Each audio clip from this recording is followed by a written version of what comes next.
ভগবান বলছেন দেব মাতা ভবত্যামে বিজ্ঞাতম চিরকাঙ্ক্ষিতম। হে দেব মাতা অদিতি মা, তোমার চির অভিলষিত বস্তু আমি জানি, বলতে হবে না,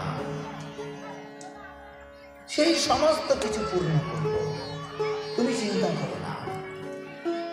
দেখো এই ব্রতটি আমার খুব প্রিয়, তাই আমি তোমাকে আমার পক্ষে দিয়ে আশীর্বাদ দিলাম, যাও আমি তোমার পুত্র হয়ে জন্ম নেব।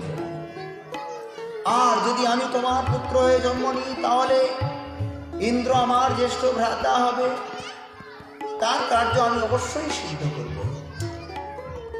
বাস এইভাবে ভগবান বললেন যে দেখো তুমি তোমার এই যে আমার এই স্বরূপটা দর্শন করলে, এই স্বরূপটা তুমি